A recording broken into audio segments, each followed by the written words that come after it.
అలాగే నిహారిక అంటే కొంచెం సెల్ఫీ వేసుకోవాలి కదా నా పిల్లల గురించి తప్పదు. ఎవరు సెల్ఫ్ వాళ్ళు వేసుకున్నారు, ఇక్కడ మన డబ్బా మనమే కొట్టుకోవాలి కదా.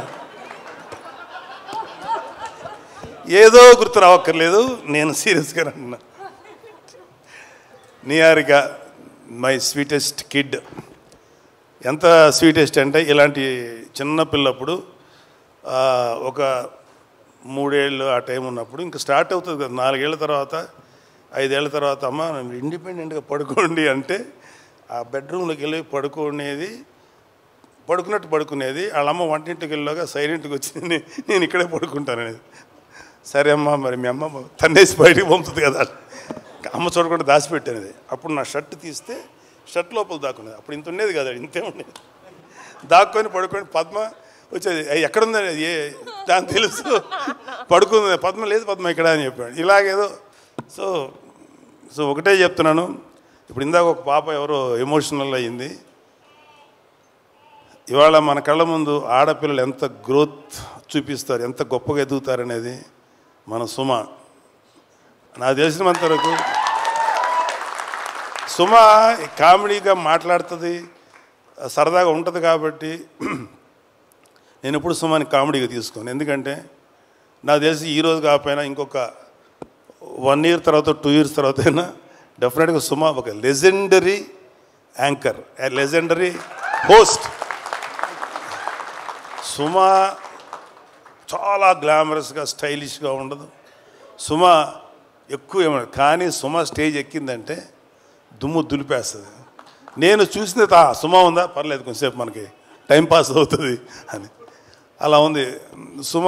జబర్దస్త్ వాళ్ళ అదృష్టం ఏంటంటే అప్పటికి జబర్దస్త్ వాళ్ళు రాకముందు సుమ ఇండస్ట్రీకి వచ్చింది. సుమ జబర్దస్త్కి రాకుండా చాలామందిని కాపాడింది. అంత గొప్ప అంటే ఆడవాళ్ళలో అంత కామెడీ ఉంటుంది అనేది నాకు కూడా అందలేదు.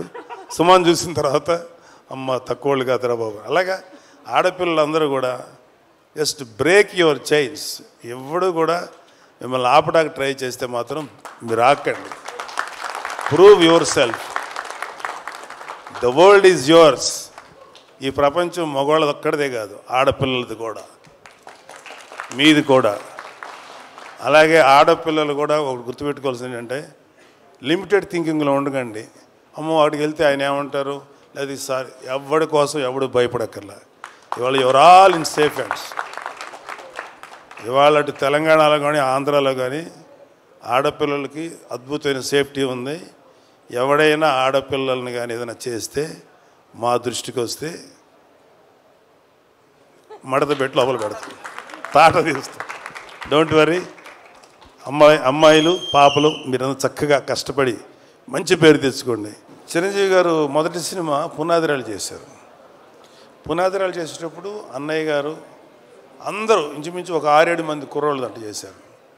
ఇంచుమించు ఇదే ఏజ్ గ్రూప్ ఉన్నవాళ్ళు అనమాట. అప్పుడు నేను చదువుకున్నాను. నావో బిద్గోరా ఈ సినిమా ఇట్లా ఉందని చూపిస్తే నేను దీంట్లో ఈ క్యారెక్టర్ చేశాను, ఇలా చేశాను అని అన్నయ్య నాతో షేర్ చేసుకున్నాను. అన్నయ్య కూడా ఎంతూజియాస్టిక్. అన్నయ్యకి 26 ఏళ్ళకి వెళ్ళిపోయాడు ఇండస్ట్రీకి. ఐ థింక్ వీళ్ళందరికీ అదే ఏజ్ గ్రూప్ ఉంటుంది, 22, 23, 24. సో 25 ఏళ్ళకి అన్నయ్య నాతో షేర్ చేసుకుంటే మాకు కూడా మా అన్నయ్య సినిమాలో యాక్ట్ చేస్తున్నారు కదా, అదొక చిన్న సాటిస్ఫాక్షన్ ఉండేది. సో అక్కడ కూడా విలేజ్లో వీళ్ళందరూ యంగ్స్టర్స్ అందరూ చేస్తుంటే బహుశా అలాంటి ఫీలింగే వీళ్ళలో కూడా వచ్చి ఉంటుందేమో, అలాంటి ఎమోషన్స్ వచ్చి ఉంటాయేమో అనిపించింది. అలాగే మనూరు పాండవులు చేసినప్పుడు కూడా అంత అందరూ ఇంచుమించు ఒక భానుచందర్ కాదు ప్రసాద్ బాబు గారు తప్ప అందరూ కొత్త వాళ్ళే. అది 5గురు. సో నాకు అంటే ఇప్పుడు పెద్ద హీరోస్ ఉన్నారు ఇక్కడ. అడవి శేషు ఉన్నారు, వరుణ్ బాబు, తేజు, ఇంకా చిరంజీవి గారు, పవన్ కళ్యాణ్ గారు, డిప్యూటీ సీఎం, ఇవన్నీ కాకుండా ఇంకా వెంకటేష్ గారు, నాగార్జున గారు, ఎన్టీఆర్, నేమ్ ఎనీవన్, అల్లు అర్జును, లేకపోతే ఇంకా చరణ్ బాబు, ఇంతమంది ఆర్టిస్టులు. వీళ్ళందరూ సినిమాలు చూసేటప్పుడు ఏమవుతుందంటే వాళ్ళకు ఒక ఆరా ఉంటుంది, ఏదో జరిగిపోతుంది, ఏదో చేస్తారు అనే ఎక్స్పెక్టేషన్తో వెళ్తారు. ఇలాంటి సినిమాలకి కేవలం ఒక మంచి పబ్లిసిటీతోటే ముందుకు వెళ్తే 100% సాటిస్ఫాక్షను ఇలాంటి సినిమాల్లో వస్తుంది. ఎందుకంటే మాకు ఏ ఎక్స్పెక్టేషన్ లేకుండా చూడటం వల్ల. సో నాకు ఈ మధ్యకాలంలో శేఖర్ కమ్ములు గారి, ఈ మధ్యకాలం కాదు చాలా కాలం అయింది, శేఖర్ కమ్ములు గారి సినిమా ఒకటి వచ్చింది, హ్యాపీ డేస్. ఎస్, ఆ తర్వాత అంటే ఎక్కడైతే యంగ్స్టర్స్ ఉంటారో అక్కడ ఏంటంటే నాకు అనిపించేది వాళ్ళలో ఎనర్జీ ఉంటుంది, ఒక తెలియని ఎనర్జీ ఉంటుంది.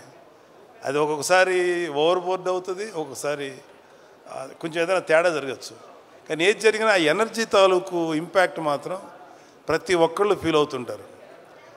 సో ఈ సినిమాకి చెప్పిన కథ, మన వంశీ చెప్పిన కథ మాత్రం నాకు చాలా నచ్చింది. సరే, ఇక్కడ ఆర్టిస్టులుగా చూసుకుంటే ఒక కురువృద్ధుడు సాయి కుమార్ తప్ప మిగతా అందరూ కొత్తగా ఉన్నారు. కానీ ప్రతి కుర్రవాడి వెనకాల అవి కేవలం స్టిల్స్లా లేవు. వాళ్ళ వెనకాల వాళ్ళ యాటిట్యూడు, వాళ్ళ ఏదో ఫీల్ తెలుస్తుంది అక్కడ చూస్తున్నంటే.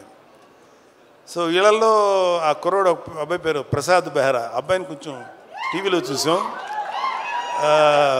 మంచి డైలాగ్ రైటరు, కానీ అతనికి సినిమాలో చేయాలని కోరిక ఉంది. Prasad, you can try for a good dialogue writer, అది కూడా ట్రై చేయి. ఎందుకంటే కొన్ని ఎపిసోడ్స్ చూశాను టీవీల్లో, తను చేసింది చాలా బాగా రాస్తున్నాడు, చాలా కాంటెంపరీగా రాస్తున్నాడు. మిగతా వాళ్ళ గురించి నాకు ఇంకా డీటెయిల్ తెలియదు కాబట్టి తప్పుగా అనుకోకండి, మీరు అందరూ డెఫినెట్గా ఎక్సలెంట్గా చేస్తుంటారు. నేను ఆ ట్రైలర్ చూసినప్పుడు మాత్రం నాకు చాలా బాగా చేశారనిపించింది అందరూ. అండ్ ఈవెన్ హీరోయిన్స్ వాళ్ళ పాత్రల పరిధికి చాలా బాగా చేస్తుంటారని ఎక్స్పెక్ట్ చేస్తున్నాను. మ్యూజిక్ డైరెక్టర్ అనుదీప్ కూడా చాలా మంచి సాంగ్స్ ఇచ్చారు కాకపోతే నాకు అనిపించింది ఏంటంటే అనుదీప్ కూడా ఒక క్యారెక్టర్ చేస్తుంటే ఏమైపోద్ది, ఇంతమందిలో అతను ఒక క్యారెక్టర్ చేస్తుంటే పోద్ది కదా ఒక క్యారెక్టర్ అనిపించింది. కానీ డైరెక్టరు నిన్ను తొక్కేసాడు అనుదీప్. మిగతా ఆర్టిస్టులు అందరూ కలిసి నిన్ను వస్తే నువ్వు ఎక్కడ డామినేట్ చేస్తావు నిన్ను తొక్కేశారు, నిన్ను కేవలం బిహైండ్ ది కెమెరాను పెట్టారు.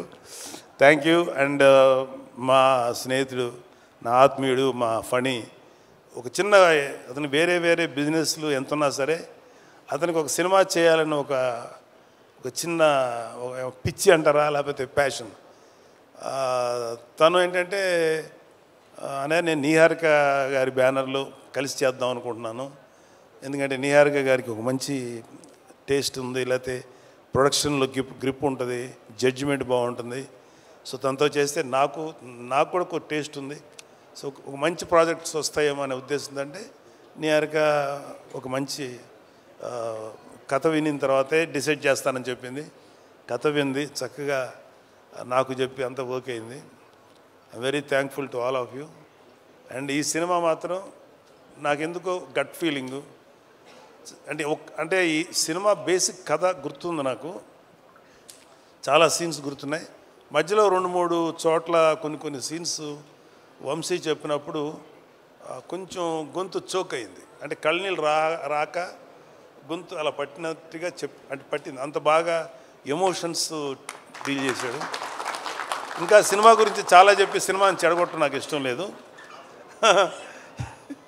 కాకపోతే ఈ సినిమాలో ఒక ఫినిషింగ్ టచ్ మాత్రం మీకు ఎక్కడో ఎవరినో ఒక ప్రముఖ నాయకుడిని చూసిన ఫీలింగ్ అయితే వస్తుంది. అతను అది ఇప్పుడు నాయకుడు కాదు, ఎలక్షన్స్కి ముందు యుద్ధం చేసినటువంటి ఒక నాయకుడు మీకు గుర్తొస్తారు. అంతవరకు చెప్పగలను. Thank you. And I'm very happy and I'm proud of my daughter. Of course మా అబ్బాయిని చూసి కూడా గర్వపడుతున్నది వేరే సంగతి. మా అబ్బాయినే కాదు, మా మేనలుడు, ఇంక్లూడింగ్ అక్కడ అడివిశేష్ ఉన్నాడు. అడివిశేష్ కళ్యాణ్ బాబు గారిది పంజాలు యాక్ట్ చేసినప్పుడు అడివిశేష్ మీద కోపం వచ్చేంత విలన్ క్యారెక్టర్ చేశాడు. ఎవడరా బాబు ఇంత దుర్మార్గుల్లో ఉన్నాడు అనిపించింది. కానీ అతని ఇంటెన్స్ యాక్టింగ్ చూసి అమ్మాయి ఆ కోపం వచ్చిందంటే అర్థం ఏంటి, అతను అంత ఇంటెన్సిటీ అనిపించింది. ఆ తర్వాత అతను హీరోగా మారి వండర్ఫుల్ ఫిలిమ్స్ చేశారు. ఒకటే చెప్తున్నాను ఇవాళ ఇంకొక చిన్న విషయం. సుమా, can I speak to sir?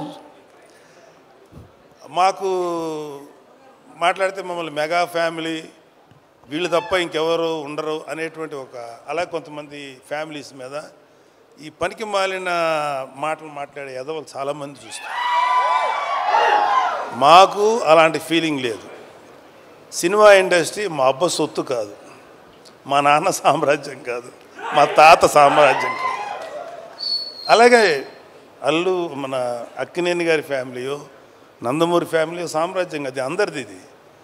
So ఇవాళ అడవిశేషు గారు లేకపోతే ఎంతోమంది యంగ్స్టర్స్ ఫిల్మీ ఫ్యామిలీ సంబంధం లేకుండా దే ప్రూవ్డ్. వాళ్ళకి ఎవరు అడ్డం వచ్చారు? వాళ్ళ టాలెంట్స్ వాళ్ళు పైకి వచ్చారు. ఏమో ఇప్పుడు ఈ కుర్రాళ్ళల్లో ఎవరు ఏ రేంజ్కి వెళ్తారో ఎవరు ఊహించిన కూడా ఊహించలేరు. ఏమో ఎంత గొప్పగా వెళ్తారు. ఎందుకంటే ఇవాళ ఒక సినిమాలే కాదు, ఎన్నో ఓటీటీ ప్లాట్ఫామ్స్ ఉన్నాయి. వాటిలో దేంట్లో వచ్చినా అద్భుతమైన పేరు వస్తుంది. సో ప్రతి వాళ్ళు ఫస్ట్ ఏంటంటే ఒక మంచి కంటెంట్ ఉన్న సినిమాకి, కథ ఉన్న సినిమాకి ట్రై చేయండి. అంతేగాని ఒక గుద్దితే ఆడెక్కడికో వెళ్ళిపోయి కొట్టేసుకొని మాట్లాడితే హీరోయిన్ కనపడగానే గబగబా డ్యాన్స్ చేసి ఇలాంటి కథలకు మాత్రం మీ యంగ్స్టర్స్ ఎవరు అట్రాక్ట్ అవ్వకండి. కంటెంట్ ఏంటో చూడండి. ఆ విషయంలో నాకు శేషు నచ్చుతాడు అండ్ వరుణ్ బాబు నచ్చుతాడు. ఈ మధ్యన మా తేజు నచ్చుతున్నాడు. విరూపాక్ష చేశాడు కాబట్టి చెప్తున్నాను. అంటే అంతకుముందు మా తేజు కొంచెం కమర్షియల్గా వెళ్ళాడు, తర్వాత విరూపాక్ష నుంచి తన ట్రెండ్ మార్చేసుకున్నాడు. విరూపాక్ష అండ్ ఇంకొకటి ఏదో రిపబ్లిక్ ఇలాంటివి చేశాడు. సో ఒక వరుణ్కి నాకు ఒకసారి డిస్కషన్ వచ్చింది, ఎందుకురా నువ్వు కొంచెం కష్టమైన క్యారెక్టర్లు సెలెక్ట్ చేసుకుంటావు, చాలా కమర్షియల్ సినిమాలు చేయొచ్చు కదా అంటే, నాన్న ఒక 100 సినిమాలు రిలీజ్ అయ్యనుకున్నానా, అందులో ఒక 10 సినిమాలు కొంచెం డిఫికల్ట్గా అంటే కొత్తదనంగా ఉంటాయి. వాటిల్లో కనీసం ఒక 5 సినిమాలన్నా ఆడటానికి అవకాశం ఉంటుంది. 90 సినిమాలు రెగ్యులర్ కమర్షియల్ సినిమాలు ఉంటాయి. ఈ 90 సినిమాల్లో ఒక 10-15 ఆడతాయి. మరి ఎక్కువ ఆడుతున్నాయి కదా అన్న, కానీ రేషియో చూసుకున్నాను 90లో 10 ఆడతాయి, ఇక్కడ 10లో 5 ఆడతాయి. కాబట్టి ఎప్పుడు కూడా ఒక కొత్తదనం కోసం వెళ్తేనే యాక్సెప్ట్ చేస్తానని చెప్పి, అది నాకు చిన్నవాడైనా వాడిచ్చిన రియలైజేషన్. ఇప్పుడు ఆపరేషన్ లేకుండానే మోకాళ్లకు ప్లాస్మా ట్రీట్మెంట్. మీ ఆర్థోపెడిక్ సమస్యలన్నిటికీ రోబోటిక్ టెక్నాలజీ ద్వారా తక్కువ ఖర్చుతో శాశ్వత పరిష్కారం. ఫ్రీ కన్సల్టేషన్, ప్రతి ట్రీట్మెంట్ పై 20% డిస్కౌంట్. ఈ ఆఫర్ కొద్ది రోజులు మాత్రమే. త్వరపడండి. V9 hospitals 9281465842.